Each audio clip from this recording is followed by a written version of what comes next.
You're welcome back. You're still on to This Morning on ITV. Up next is our news analysis segment, and we're looking at electoral offences. Have you ever wondered what really constitutes an offence during elections? In 1993, we had a very classical one where we were told that very prominent politicians and contestants were arrested for simply wearing or branding their party logos on election day. Those were also reasons adduced by governments then as part of why the elections were annulled. Today, we are looking at electoral offences. There are various categories, and we're trying to build up on that. I have in the studio with me a legal practitioner and human rights activist, Chief Nkerunwen Akpan. Good morning, sir. Thank you. Good morning. It's good to have you. It's good. You're welcome. Thank you. Sir, a lot of issues have been said around election and electoral offences, but what really is an offence when it comes to elections? Thank you very much. The popular view is that electoral offences or election offences, if you will, are those acts committed perhaps on the day of the elections. That's the popular view. But that's not the correct position. Now, the election is not a thing. Election is a process. The electoral process, is a process. It commences from the day, voters are being registered, from the voters registration exercise. Now, from that period until when the votes are counted and the winners or losers declared, as it were, that is the election. That is the election timetable. And within that period, every act or omission that contravenes any of the provisions of the Electoral Act is deemed to be an offence. Now, let me take it a bit further too. Now, if you look at, I think, Section 4 of the Police Act, that place, in that provision, the police have general powers to investigate and prosecute electoral offences, as it were, which includes every other general offences in the land. Now, the trouble will be when specific offences have been provided for in some other enactment, distinguished, as it were, from the powers of the police to prosecute and the powers of those other agencies to prosecute. Then, in that instances, the police will not be the proper party to prosecute offences falling under that category. Further, if you have, let me give you a scenario. A civil servant who was a salary of say 70,000 naira, 100,000 naira per month, resigned his position and wants to contest an election. He suddenly bought a nomination form for the Global candidate in the state for 500 million naira. Then he's alleged to have given a huge chunk of that sum to the electoral commissioner in the state to return him as a candidate, as a winner. He's also alleged that on the election day, some of his loyalists or supporters were alleged to be seen stuffing ballot boxes, and somebody was tapped. Now, if you look at that, if you look at the whole line, there would have been 7 or 8, if not 10 categories of offenses being committed.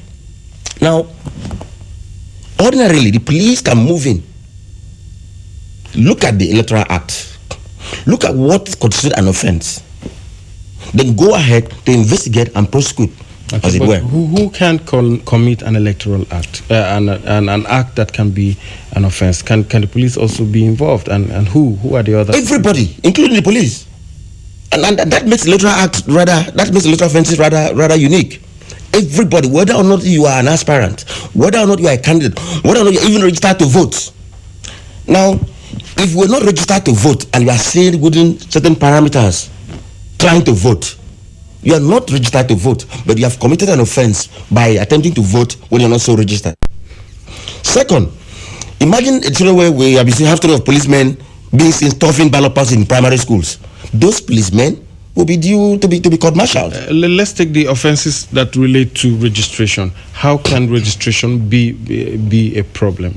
Multiple registration. Okay. I have a choice to decide where I should register to vote. I can go to my state and register and vote in my constituency. I can vote where I reside. No problem. But it is criminal for me to ask my father to register me in my village. Then get a proxy to vote for me on that day. When I register in Abuja here and also vote, so on that day, you'll be having 2 me who have voted miraculously, one in Abuja and one in somewhere in my state. Now, when that happens, I have committed an offense. You see the point? Now, second, you have the issue of political parties by some kind of gerrymandering and stuff to try to boost the electoral base. What they do is to register goats, sheep, cattle, and all manner of names. In fact, we had Mike Tyson on the electoral list. We had people who died in 1960 in the electoral register. People who died. We had people, in fact, we had 2-year-old babies. Yeah, by implication, that is supposed to be an offense. It's an offense. Yes. Who would we blame? The person, the officer in charge of registration of, in that constituency, the man who registered that goat, that Mike Tyson, that Michael Jackson, to vote in OUT, that man is culpable. So who will prosecute? The police.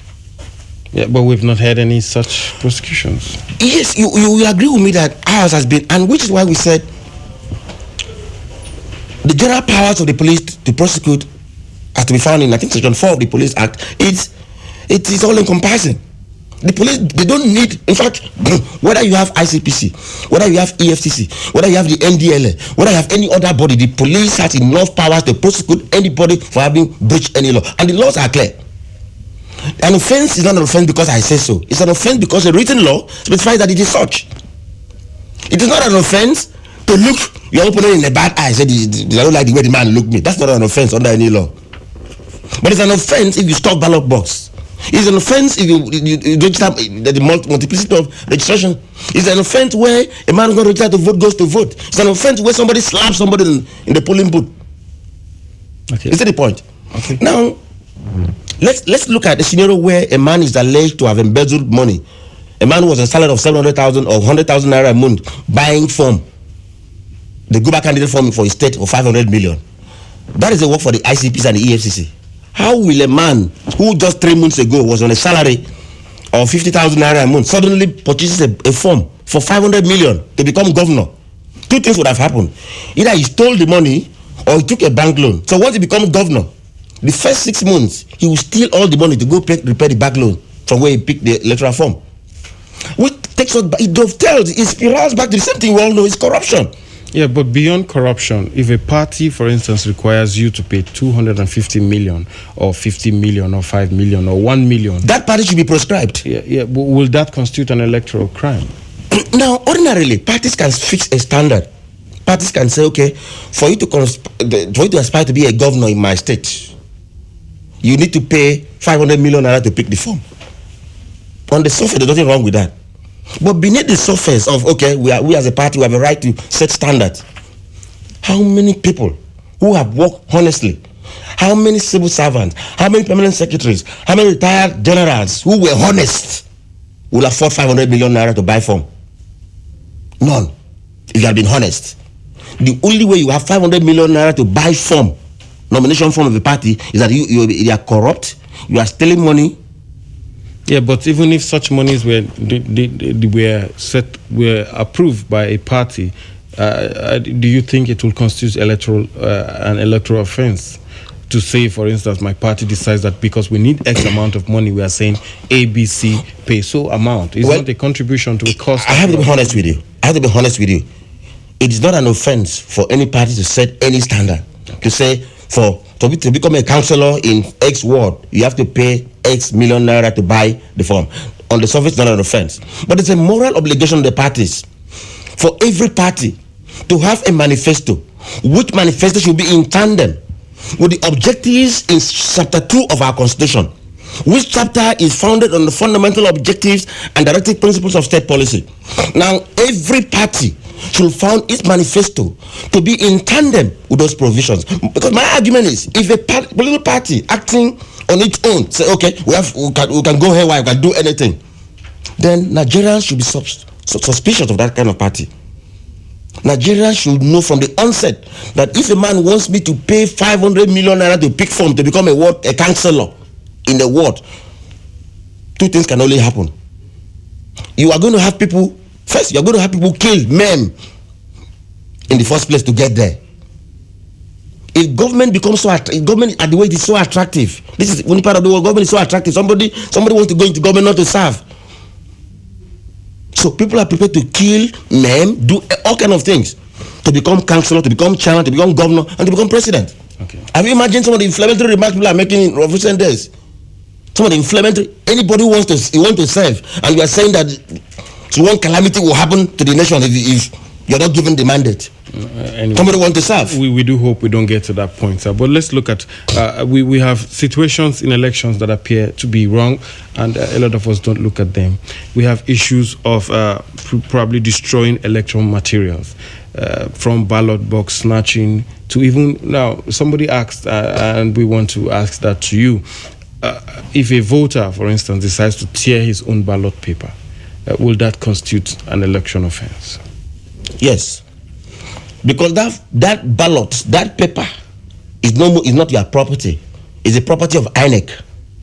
If you have a choice not to vote, it's not compulsory to vote in this country. It's not compulsory to go and vote. You can stay at home. But if you take the step, you are a registered voter, you have the ballot paper, you go there and you destroy it. You could be charged for attempting to cause a breach of the peace. You could be charged for intimidation. All manner of things. Police have a way of calling it, even threat, intimidation. You see the point? Because the mere sight of a man in anger shredding what ought to be, a legal document publicly could inflame passion, could cause a riot. You should be arrested and prosecuted. Okay. What about where INEC officials decide to hide it or hoard it? Which takes us back to the WHO era. There have been allegations and counter allegations of hoarding of materials, all manner of things. It worries me because if you have a material that was to be sent to say one constituency by 8 o'clock, 8:30 in the morning, and it didn't get there till 1 p.m. And as the material was being distributed, election was being announced at 1:30. When did the voting take place? Second, I am one of the Nigerians who is very sure of Atahiru Jega as INEC chairman. Being an activist, being a radical, and being a man I know will not be compromised. I see him issuing sack letters randomly.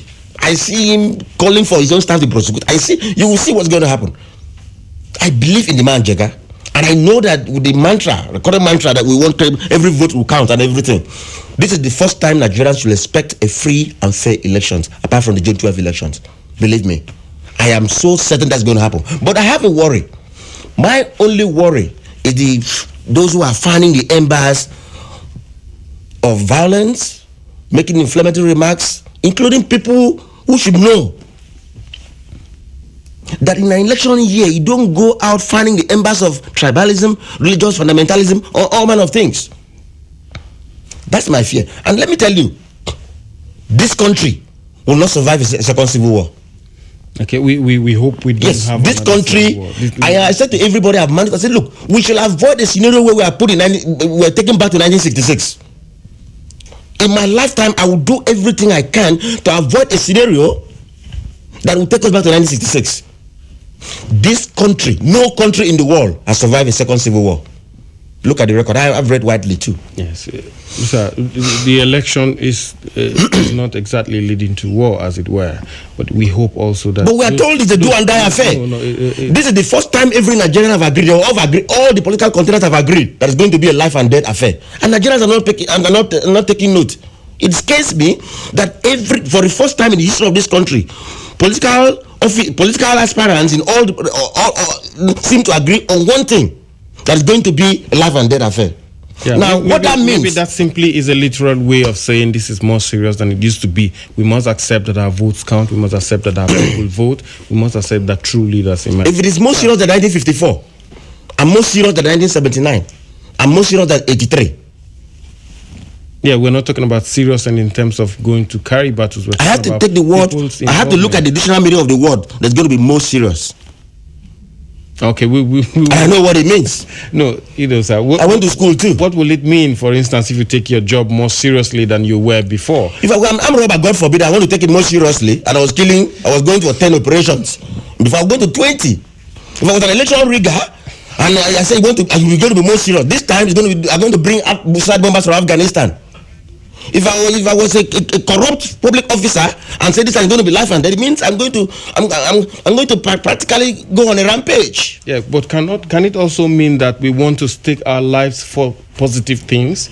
We want to stand out and say our votes must count. Don't you think there are two sides to this? Then let them come out and say plainly, we want our vote to count. Not to say that this time is going to be life and death. Okay, we'll wait for their interpretations. But we're still talking election offenses. One of the things we have seen in recent times in elections is the fact that a lot of us go to polls on election day and so many atrocities are committed we don't know. Would you say it is wrong or correct, for instance, that people come to you and say, if you vote for so candidate, we'll give you money. Sometimes even on the line, they share money and people collect it and vote. We also have issues of I don't know whether impersonation is allowed, is the right word to use, but very correctly, some people have said this is impersonation because I have an ID card and I am not the person on the card. I go and vote. We have many situations like that. Now, one very serious one for me is the fact that INEC has trained staff for election, and on the election day, instead of having X person come to be the person in charge of the electoral officer on duty, we get his brother or his sister come out and do that for him, bearing his own ID card and brandishing his own position. Is this the position of the law? Let's start from impersonation. If anyone is caught impersonating, even they are twin brothers, we have identical twins, but you are not the person on the card, and you are caught within a certain radius of the ballot box, it should be arraigned, prosecuted, and sent the way it belongs. As a voter. What about as an electoral officer? Now, if you were assigned to Y booth in one constituency, in X constituency, and you have to, and maybe on the day you had malaria, in your wisdom, you said you can send your younger brother to stand in for you. You cannot do that. Yeah, but if that happens, it is a man. If it happens, there's a fraud being committed. Somebody is fronting somebody so as to manipulate the votes. Now, on the issue of bribery, so to speak, you see, all you need to do is to tell us what you want to do for us. Convince her that we are the proper person to be voted for. And I said to my mom, I said to her every time, anytime somebody comes to you with a bag of salt, a few tubers of yam, that you should vote for him, they want to become councillor. You don't need that. Let the person tell you what and what and what. Is he going to renovate the community health center? What is his why will ask him or her, why do you want to become councillor? But is it an offense to give those bags of salt and those little cards? It's an offense. It's an offense. In fact, that's that, and I want to see the police moving. If I leave, I'm supposed to have a meeting with the IG on this matter very seriously. The new IG. The new IG, yes. Okay, because you cannot. Why do you need bags of salt? Why do you need bags of salt and tubers of yam as your part of your campaign material? You don't need those. And anybody seen collecting should be arrested for bribery, for accepting gifts. Those are gifts, should not be accepted to vote. Now, on the issue of, well, you see, I love this country, and one of the reasons some of us have remained in this country is that we want to see how we can contribute our quota to move this country forward. You are excited that if you don't drive a big car, live in one mansion, you're not respected. People don't care how you got the money to buy the car. They don't care how you got the money to build the house. They don't care how you got the money to be driving all this. All they want, have the money first and explain that later. Maybe in your grave. In this country, you and I, in this country, a minister said to a fellow minister, I think the late Bola Ige, that he was called merely to come and chop. Openly, in the media. Look at somebody we called to come and chop. The late Bola Ige was told that he was called to come and chop. So government is all choppers affair. People are called not to come and serve, but to come and chop. In that scenario, if a man is called to come and chop, my brother. Somebody is called not to come and serve. You sent to the Senate or the House of Reps to go and chop. So you go there and believe you me, do the bidding of the electorate because they asked you to go and chop. But I thought that we should get to a point that people are already called to serve. Believe me, if the center was not that attractive, if government was not very attractive, you won't have even electoral offences in the first place. You only have electoral offences because people want to get there at all costs. Yes, sir. Time is really used up, but let's look at a few things as they relate to INEC. Would you say it is very possible for INEC to commit an offense when it has to do on issues that has to do with nomination or probably the printing of ballot papers? Is it possible for us to be able to fault INEC based on our laws? Well, if you let's look at that question is twofold. I'll look at it from if you say whether INEC should be involved in nomination of political party aspirants. Nomination, you said. I think that INEC there's nothing to play. All that INEC wants, give us the name. Nominate, do your primaries. Send us the name of the man who is going to your flag bearer. In Ekiti North constituency, give us the name of the man who is standing for you. That's what INEC wants. Now, once you have given us that name, you cannot withdraw that name at 12 midnight on the day of the elections, except for cogent and verifiable reasons. Yeah, but we have had situations where, for instance, official nominations by the party was sent to INEC, and we discovered that INEC had another nomination of a different candidate. What happened to the first one that was sent? Let me give a scenario I was involved in. I was involved in, I think, Olushola, and Senator Hinlawo. My latest senior colleague, Demandero SN, was not enough to ask me to accompany him. I was part of the defense team. And we won at the Supreme Court. But I left home sad. I left home sad because the Supreme Court said that they could not interfere. What happened? A man won the primaries. His name was sent to INEC. Unfortunately, one way or the other, INEC received some other name. Now, when the party was asked why this, no explanation was given. Is it the point?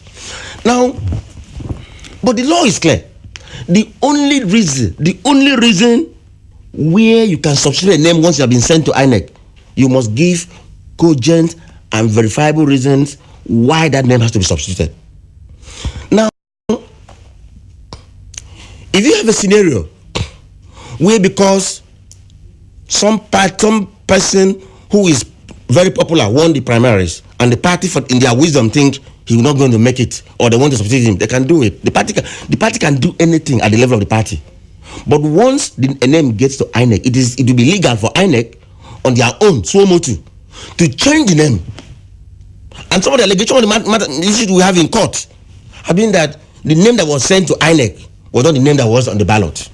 And nobody talked about INEC. Nobody pointed fingers at INEC. Some of the matters in court, yes, INEC. But let me tell you the truth. The truth is not INEC. It is because somebody in the party has an interest. The truth is that the name has gone to INEC. So who do we blame? The man who was even asked to send the name to INEC can stop at the business center and print some other name. So who do we blame? And print some other name. Who do we blame in that process? Now, based on the law, you want to say? There should be a correct, a channel of communication.